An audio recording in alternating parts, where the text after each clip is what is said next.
Jangan khawatir nanti tidak kebagian tempat di surganya Allah. Masuk berapa juta pun manusia bisa masuk, karena arduas samawat wal ardh uiddat lil muttaqin, yang dijanjikan kepada orang-orang yang bertakwa.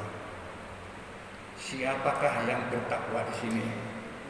Yaitu disebutkan alladzina yunfiquna fisyarra'i wad-dharra, yaitu orang-orang yang mau bertasakur, menginfakkan hartanya, menafkahkan hartanya, baik di dalam keadaan sorong maupun dalam keadaan senang, susah maupun senang.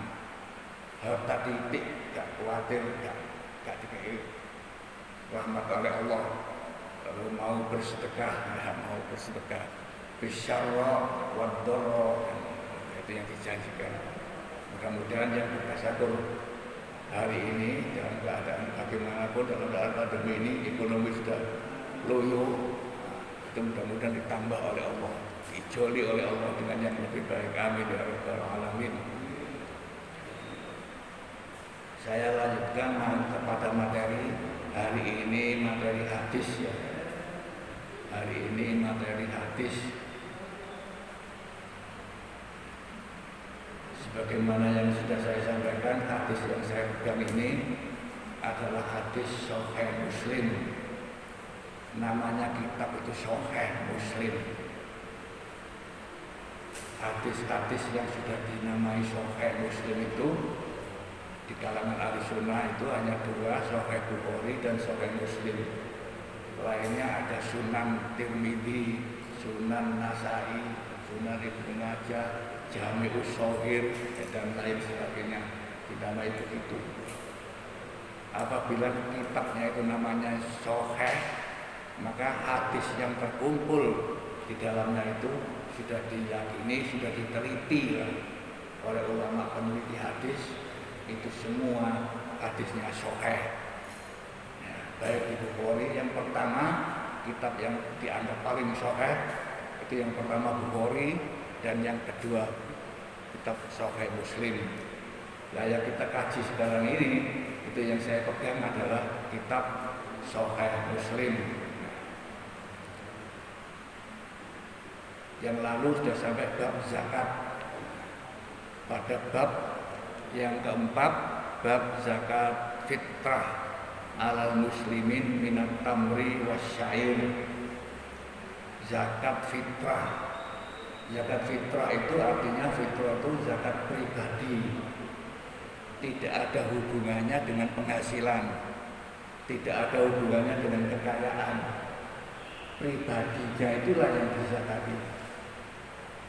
Barangkali kalau sistem pajak ya pajak pribadi juga namanya ya. Ada pajak pribadi, pribadinya itu lagi pajak. Terutama kalau orang asing di Indonesia itu kena pajak itu pribadinya.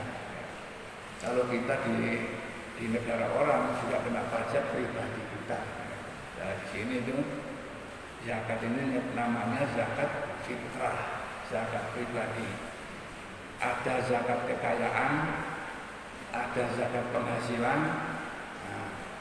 Nah, zakat penghasilan itulah yang disebut dengan zakat tijarah, penghasilan.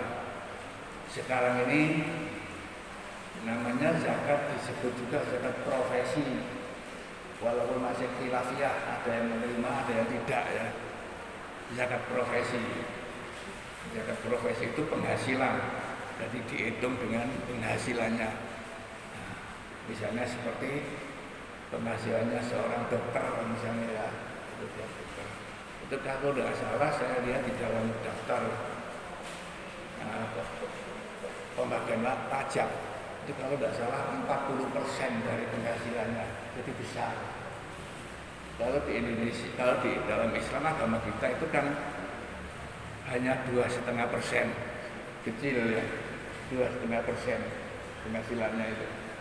Kalau di undang-undang kita itu dokter itu sampai 40%. Apakah memang betul-betul disetor oleh dokternya? Wallahu alam, kita tidak tahu ya. Yang tahu ya bagian peneliti pajak ya, bagian peneliti pajak, pengawas pajak. ada zakat mal, ada zakat pertanian, zakat mal, zakat. Nah, sekarang ini kita sampai pada zakat fitrah. Hadisnya, hadis di dalam bab itu hadis ke-12. Dalam bab zakat hadis ke-12. Di dalam kitab Sahih Muslim itu hadis ke-984. Itu banyak, ya, sudah banyak. Tapi memang kita meloncat-loncat kemarin ya, kajian yang loncat-loncat diambil yang double-double ya, yang nggak habis-habis nanti. 1 minggu sekali, 2 minggu atau 3 minggu sekali. Saya baca saja hadisnya. Bismillahirrahmanirrahim. Haddatsana Abdullah bin Maslamah bin Qattab wa Taibah bin Sa'id qala haddatsana Malik haddatsana Yahya bin Yahya wal lafdzulahu, lafadznya itu dari Yahya bin Yahya. Di sana itu ada orang namanya Yahya bin Yahya. Ayahnya namanya Yahya, anaknya dinamai Yahya juga. Double ya, Yahya bin Yahya. Nah, kalau di sini biasanya mengambil nama mbahnya. Seperti Gusmus itu Mustafa Bisri, ya, Mustafa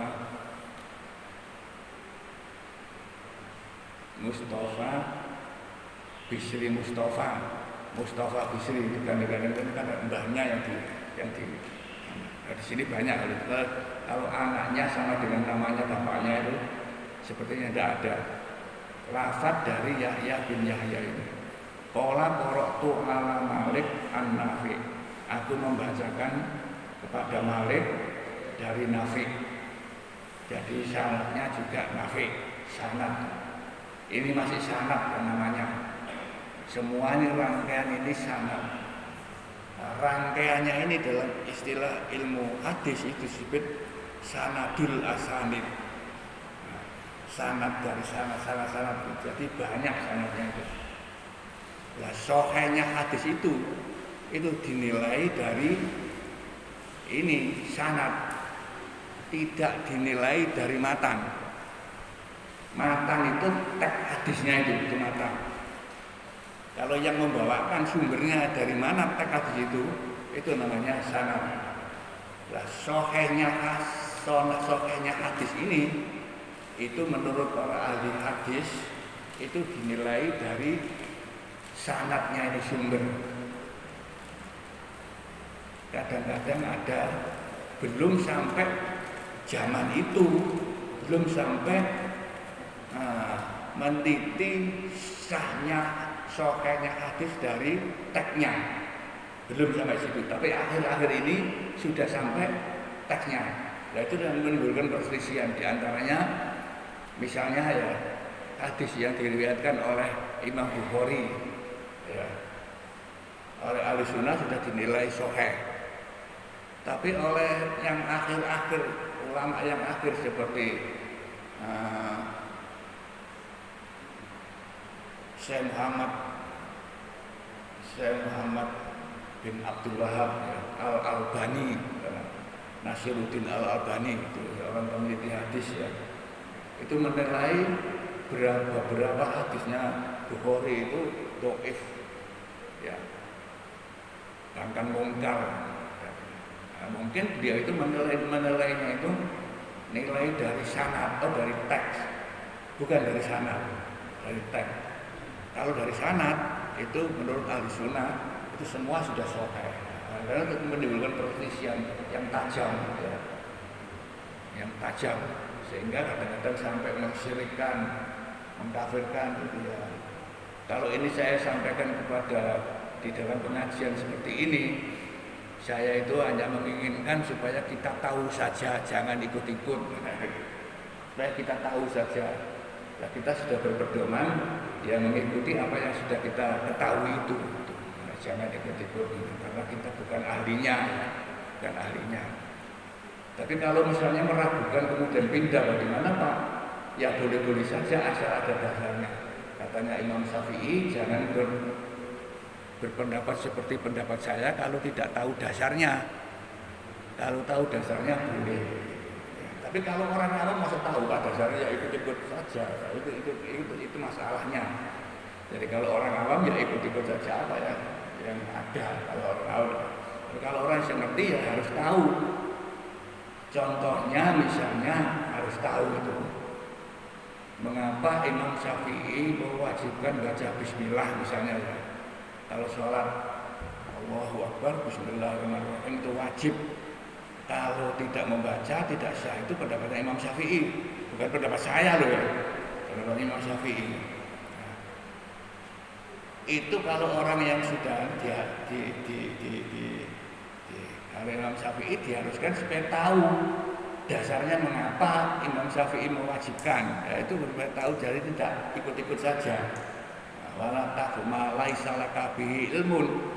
Jangan kamu taklid lah dengan sesuatu yang kamu sendiri tidak tahu.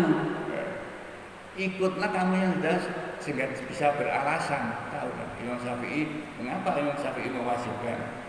Sedangkan yang lain tidak mewajibkan. Itu ini yang saya sampaikan bukan pendapat saya.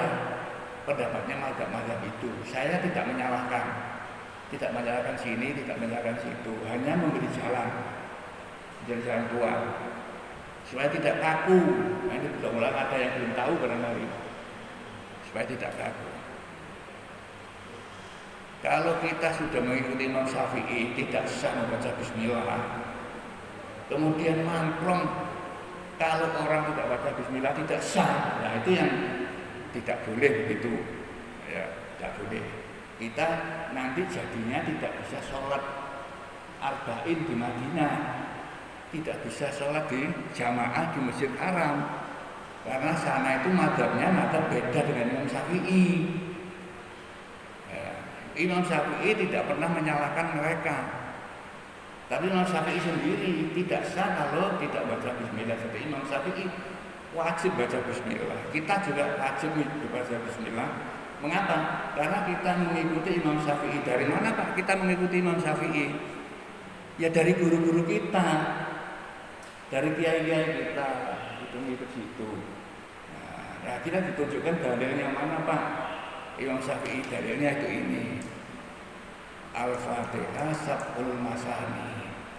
Fatihah itu 7 ayat yang diulang-ulang dalam sholat. Awaluha Bismillahirrahmanirrahim. Itu pendapatnya Imam Syafi'i, bukan pendapat saya ya. Saya ikut Imam Syafi'i. Saya tidak menyalahkan yang lain, karena di sini pernah ada. Kalau saya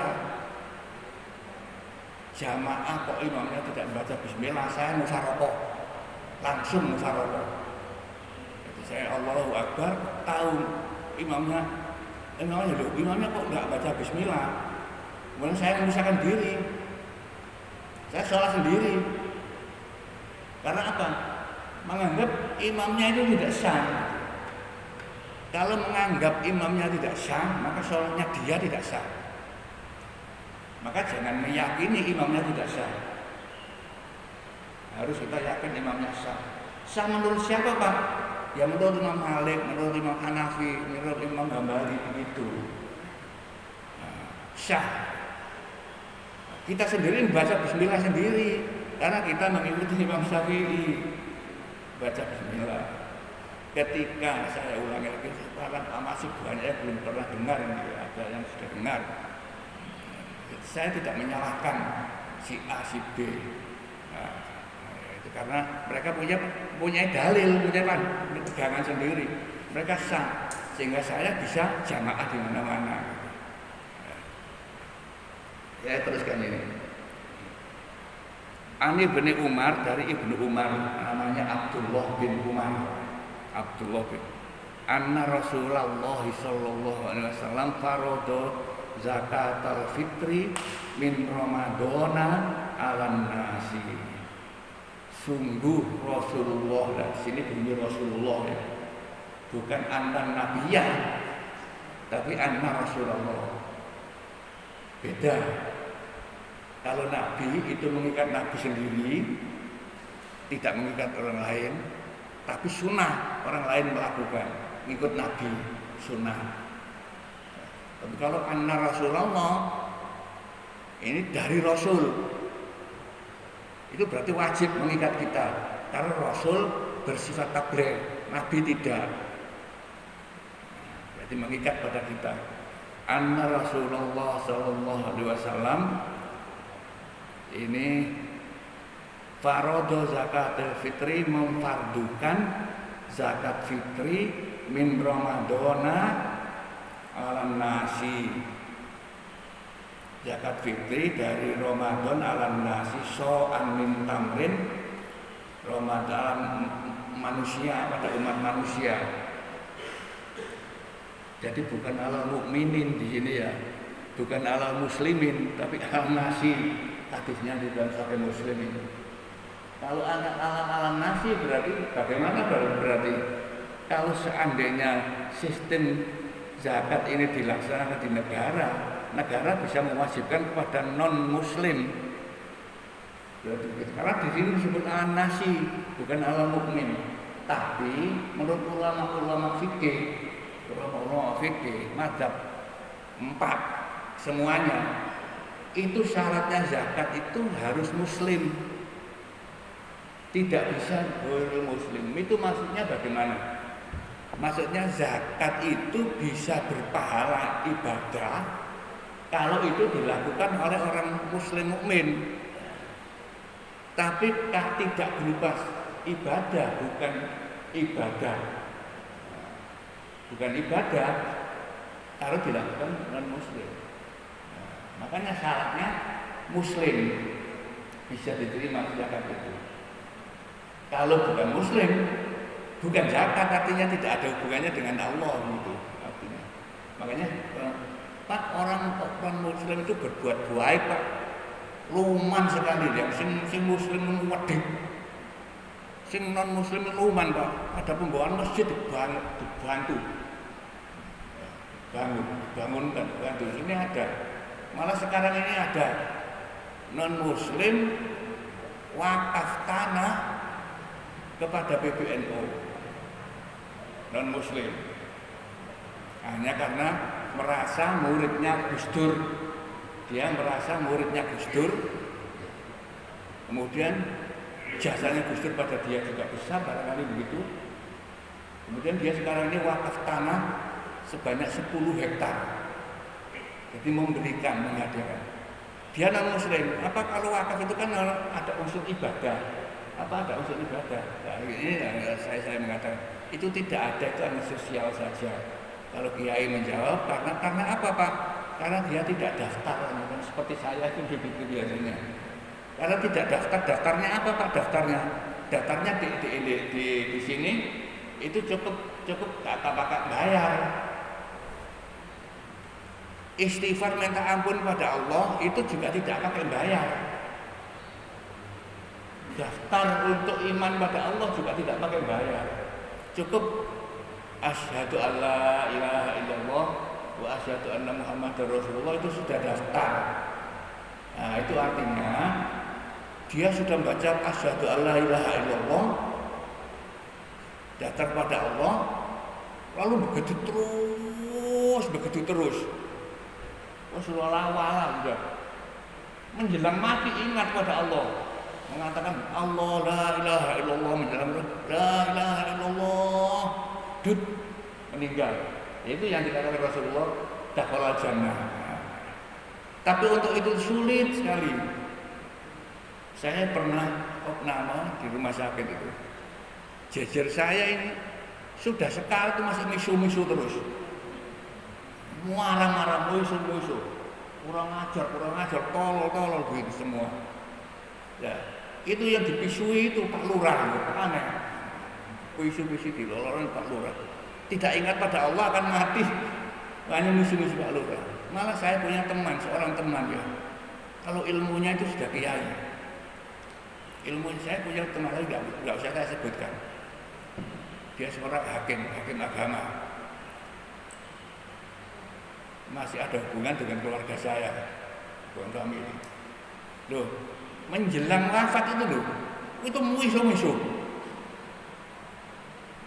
Ada ilmunya sudah setingkat kiai dia. Musuh-musuh sampai keluarganya sampai nangis-nangis. Mengandung nggak bisa. Akhirnya keluarganya itu minta bantuan ada seorang kiai.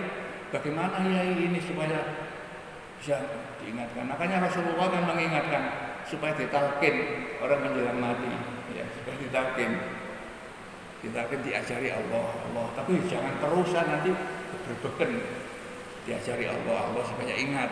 Ya, anaknya itulah yang wajib ya.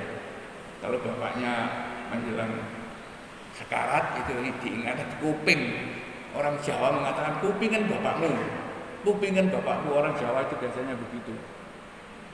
Jangan sampai ada, sekarang ada teman saya juga gitu, heran saya. Tingkatnya itu sudah kiai dia itu. Duh, orang tuanya kan meninggal loh, bukan mengkoping, tapi repot foto. Orang tuanya kan meninggal di foto repot saya. Itu kalau ilmunya dia itu sudah kiai itu. Saya kenal betul, kenal baik. Nah, mestinya dikuping la ilaha illallah. Pak, panjenengan ingat Pak. Tapi ada yang ilmunya masih biasa-biasa saja, ingat begitu bapaknya. Pak, panjenengan eling Pak, panjenengan eling. Ya ilaha illallah enak sing ngomong. Ya, itulah oleh karena itu Allah yang menentukan begitu ya. Ya terus ini. Zakat fitrah di sini dikatakan so'an min tamrin wa so'an min syairin. Satu sok dari tamar dan satu sok dari gandum. Bunyinya begitu kan di sini. Kalau kita mensyarahi letterlek, maka orang Indonesia itu menjadi tidak wajib ini, tidak wajib fitrah. Karena kita tidak ada tamar, tidak ada syair. Kita apa adanya beras. Kita yang makanannya beras dan adanya beras. Di sini disebut Rasulullah tamrun wa syairun. Kalau kita letterlah kembali kepada Quran dan Sunnah secara murni, ya kita zakatnya itu harus tamar. Kalau tidak ada tamar, tidak tumbuh di sini. Ya, makanan kita juga bukan kurma dan bukan gandum. Makanan kita itu padi, berarti tidak zakat fitrah. Barangkali ada di lingkungan kita itu yang mensalahkan begitu. Ada apa kita harus fitrah? Enggak, kita enggak fitrah. Fitrah itu kan tamar dan syair. Gitu. Ya jangan diramaikan, jangan geger. Pokoknya kita melaksanakan sendiri. Yaitu mungkin faham dohiriyah istilahnya. Ada faham Muhammad dohiriyah. Enggak populer. Letterlek apa kata teks itu yang kemarin saya katakan, hurrimat alaikumul maitatu, diharamkanlah bangkai, seluruhnya bangkai. Nah, kalau kita letterlek itu berarti bandeng, udang itu haram semua kalau letterlek itu. Nah seperti ini. Oleh karena itu di sini kalau ini itu biasanya ulama itu kembali kepada dikiaskan. Jadi kita zakat fitrah dengan beras dikiaskan kepada kurma dan gandum. Mengapa Pak? Sama ilatnya namanya dalam ilmu usul fikih, sama ilatnya. Ilatnya apa Pak? Ilatnya itu sama-sama makanan pokok. Dulu Rasulullah makanan pokoknya itu kurma dan gandum. Nah, kita makanan pokoknya makanan pokoknya ya beras.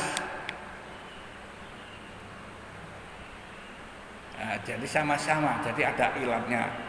Itu dikiaskan. Dalilnya mana Pak kias? Dalam Al-Quran dikatakan fa in tanaza'tum atiullaha wa atiur rasul fa in atiullaha wa atiur rasul fa in tanaza'tum fi syai'in farudduhu ilallahi war rasul. Apabila kalau berselisih pendapat di dalam hal sesuatu, farudduhu ilallah war rasul, maka kembalikanlah kepada Allah dan Rasulnya. Kembalikan. Jangan kembalikan itu maksudnya. Maka kiaskanlah kepada Al-Quran, kiaskan kepada hadis. Nah, kiaskan di situ, kembalikan situ.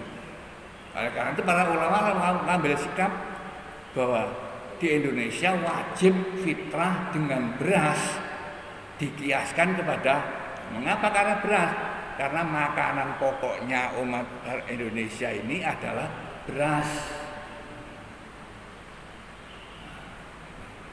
Itu kias, dengan kias. So'an min tamrin wa so'an min syairin. Nah, ini para ulama lalu berijtihad lagi, berapa Pak jumlahnya? Dulu waktu saya masih kecil, masih muda, dan itu besarnya itu 2,5 kilo. 2,5 kilo. Tapi hasil ijtihad ulama-ulama Indonesia yang dipelopori oleh MUI akhir-akhir ini, yang 2-3 tahun yang lalu barangkali ya, itu bukan 2,5 kilo, tapi 3 kilo naik. Loh Pak, kalau begitu kita dulu zakat fitrah itu kurang Pak, ya kurang setengah. Apa wajib ngijoli Pak? Apa wajib ngijoli Pak? Yang setengah. Nah setengah ping pirang tahun. Oh itu tidak. Mengapa Pak tidak wajib? Karena ada kaidah usul fikih mengatakan al-ijtihadu la yunqadu bil ijtihad. Ijtihad itu tidak gugur karena ada ijtihad lagi. Ijtihad yang dulu itu ya berlaku yang dulu. Ijtihad yang sekarang berlaku sekarang, tidak mundur. Itu kalau dalam bahasa hukum sekarang, nah ya, ilmu hukum itu namanya hukum tidak berlaku surut. Kalau dalam kaidah usul fikih namanya al-ijtihadu la yunqadu bil ijtihad. Ijtihad tidak gugur karena ada ijtihad baru. Contohnya lagi begini, kalau kita pergi ke tempat yang sepi, ke hutan misalnya, itu terus kita itu bingung, mana barat ini? Waktu sholat sudah datang waktunya sholat, kita tidak tahu mana barat, mana timur, tidak tahu. Tahu-tahu menurut ijtihad kita, ini paham kita ijtihad kita, itu barat itu di sana, lalu kita sholat ke sana. Loh, setelah matahari muncul, baru tahu loh, kemarin saya sholat ke sana, ijtihad saya sana barat. Loh, sekarang ini barat ternyata di sana, jadi berbalik.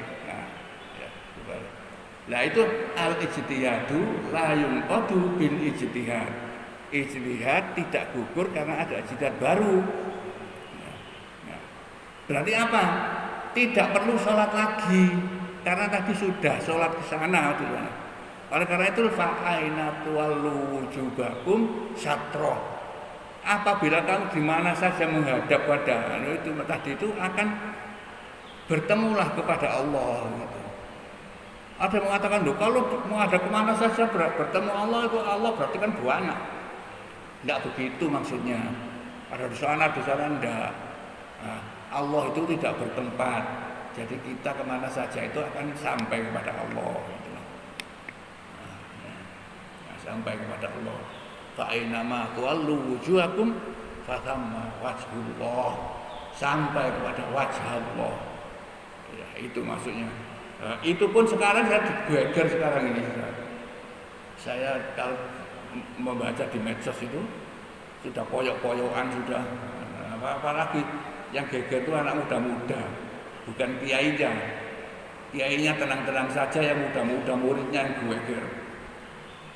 Katanya Allah di mana? Allah di langit. Aduh, Allah. Wah, ini yang suatu melok-melok yang melok-melok bisa. Allah di aras di langit sana. Jadi di sana. Padahal ya kalau kita paham ya Allah di atas itu maksudnya bukan di atas sana, tapi fi maqamil a'la, dalam kedudukan yang paling tinggi.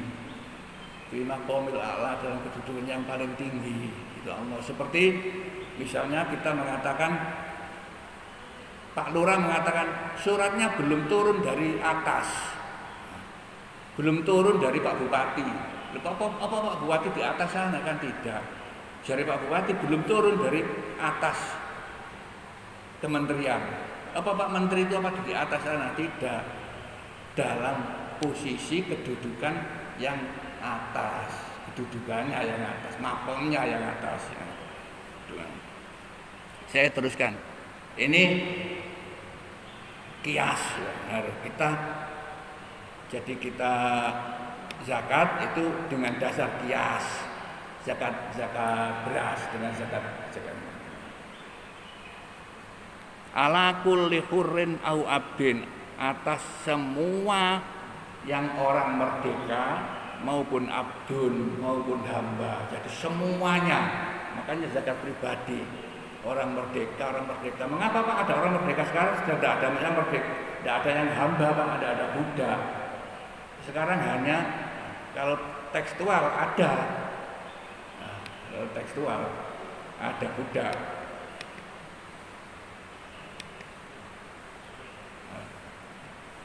Zakarin au unsa, laki-laki maupun wedok wajib zakat fitrah. Kalau istri tidak ada penghasilan, ya tidak ada penghasilan,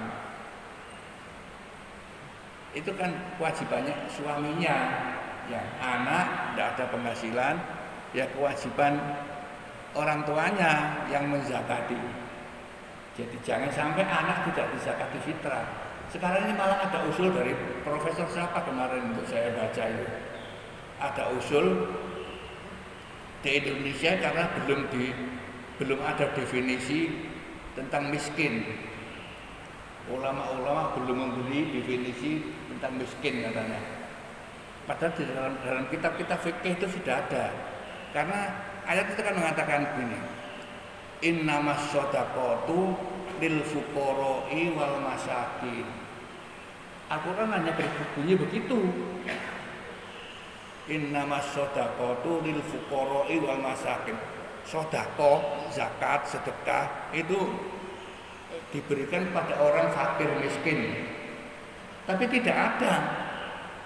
Yang fakir itu yang bagaimana Pak? Itu definisinya tidak ada. Lalu para ulama itulah yang memberikan definisi. Para ulama ahli fikih itu memberikan definisi. Dasarnya apa Pak? Kalau Imam Syafi'i lalu dasarnya itu istishad dengan survei. Istishad dengan survei. Kalau Imam Syafi'i. Lalu di dalam kitab-kitab fikihnya Imam Syafi'i lalu mengatakan orang fakir itu lebih parah daripada orang miskin. Kalau orang fakir itu orang tidak mempunyai penghasilan. Artinya kalau bahasa sekarang barangkali orang pengangguran.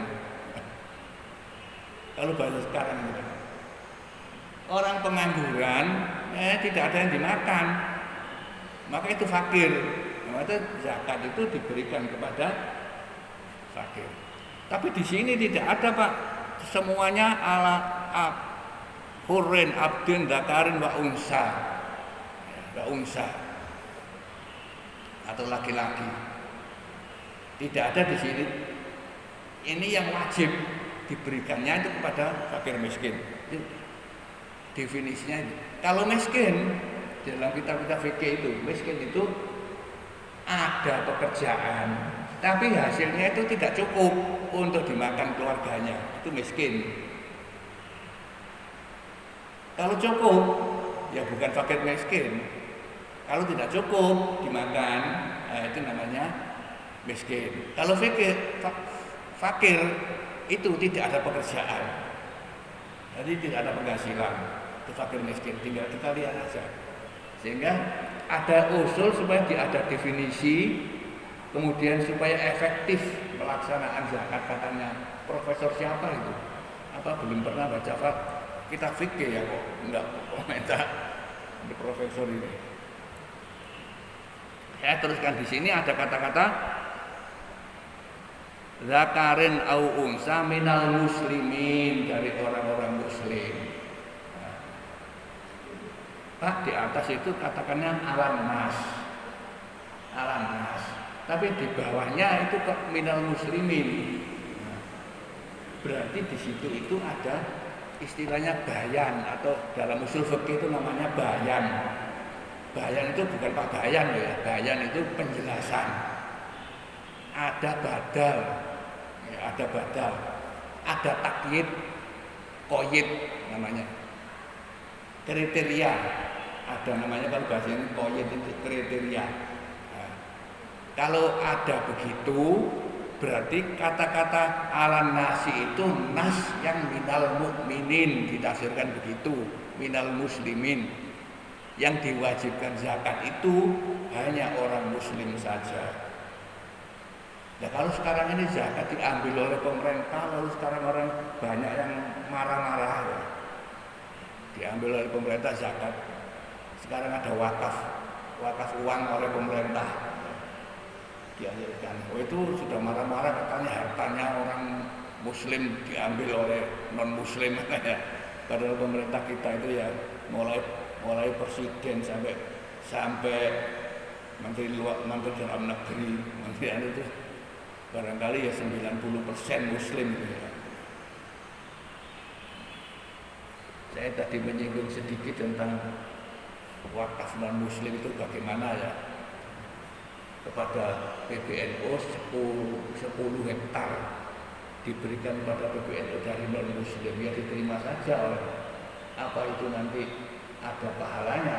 Wallahu a'lam, kita tidak tahu, dari Allah. Kalau menurut ini syaratnya itu harus muslim yang berpahala, karena belum daftar ya, kemudian bermanfaat. Katanya oleh PBNU mau digunakan untuk membangun universitas NU, Universitas Nahdlatul Ulama yang tingkatnya internasional. Saya hanya mikir kira-kira soalnya mudah-mudahan bisa, dengan doa kita semua mudah-mudahan terlaksana ya. Kapan wallahu a'lam, enggak tahu. Baru ada tanah tok, dananya dari mana? Dulu itu membangun kantor saja enggak jadi-jadi. Baru setelah Gus Dur jadi presiden itu bisa jadi. Ya. Bisa jadi. Ya. Mudah-mudahan. Sedikit karena gurung ya. Nadaban nas ila sodaqah wa dzakara tamamul hadis. Qala Ibnu Qashar minal Malikiyah. Dawuh Ibnu Qashar minal Malikiyah, dari mazhab Malik. Malikiyah dari mazhab Malikiyah ini ya. Wa hadza ta'wil ulika bil qissati fala yudhannu bis sahabati ma'man ul wajib. Wala hadza fa'adzar Khalid wa dikun li annahu akhraja malahu fi sabilillah fama baqiya lahu malun yahtamilu muasad bi sadaqati tatawwu wa yakunu Ibnul Jamil Syekh Syah bi sadaqati tatawwu. Oh, bukan ini. Qauluhu anna Rasulullah sallallahu alaihi wasallam ikhtalafan nasu fi makna farodo, berselisih pendapat makna farodo. Makna farodo itu berselisih pendapat para ulama. Maknanya apa Pak farodo itu? Difardukan. Itu maknanya apa, itu berselisih pendapat. Ya. Faqala jumhur minas salafi wal khalaf. Jumhur ulama, kebanyakan ulama, sebagian besar ulama itu mengatakan bahwa maknanya itu alzama wa aujaba, mewajibkan atau memastikan. Ya. Fa zakatul fitri fardun wajibun. Maka zakat fitrah itu wajib, fardu, wajib dikeluarkan. Kalau tidak mengeluarkan zakat fitrah, kalau itu berlaku negara di dalam suatu negara, maka bisa ditangkap polisi. Artinya bisa dijadi hukuman karena itu fardu. Seperti sholat fardu, kalau tidak melaksanakan sholat bisa ditangkap itu kalau sudah berlaku negara. Tapi itu yang orang Islam saja. Umpamanya hukum Islam berlaku di Indonesia, syariat Islam berlaku di Indonesia. Maka orang Islam kalau tidak sholat ditangkap polisi. Tapi non Muslim tidak sholat tidak ditangkap. Oh enak Pak. Bisa ngaku-ngaku yang Islam bisa ngaku gak Islam ya bisa. Saya pernah mengajar di IKIP juga begitu.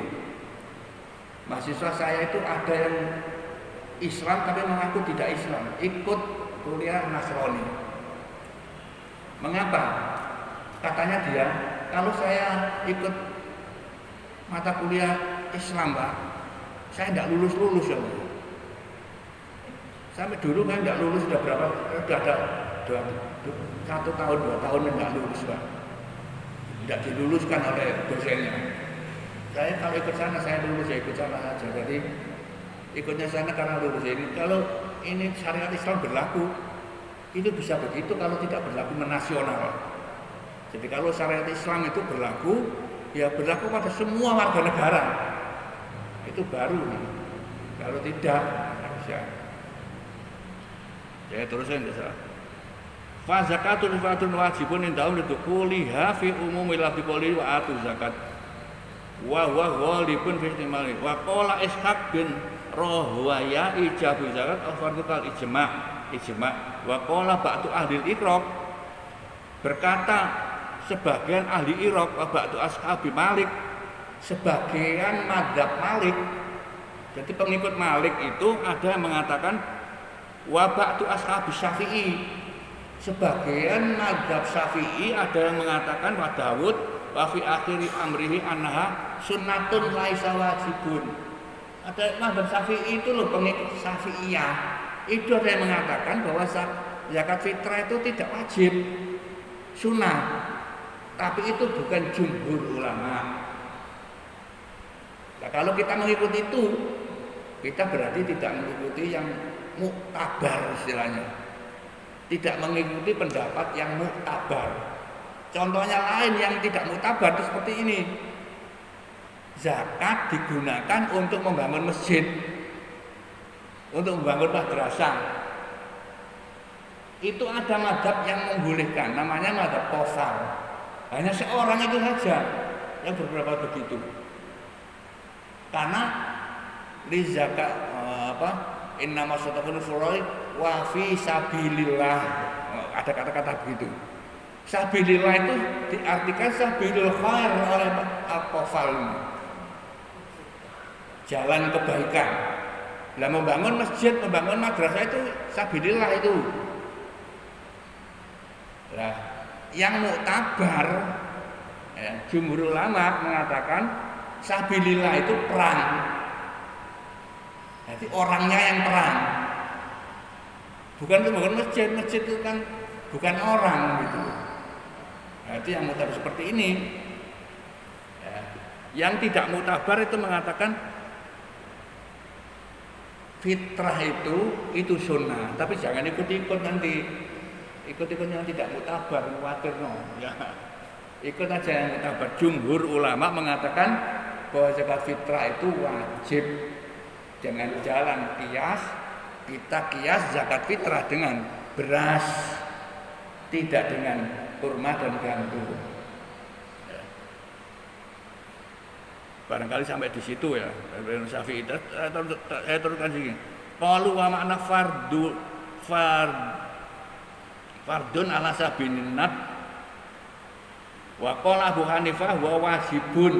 Menurut mazhab Hanafi itu wajib, karena mazhab Hanafi itu membedakan antara fardu dan wajib. Kalau fardu itu ditinggalkan tidak boleh. Kalau menurut Abu Hanifah loh, bukan menurut Syafi'i. Kalau Abu Hanifah wajib itu di bawahnya fardu. Ada ketentuan wajib dilaksanakan, tapi kalau ditinggalkan tidak apa-apa. Jadi menjadi seperti sunnah itu.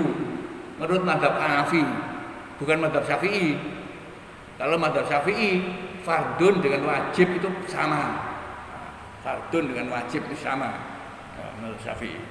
Nah di kita pada umumnya di Indonesia ini ya fardu. Karena setiap tahun ada zakat fitrah.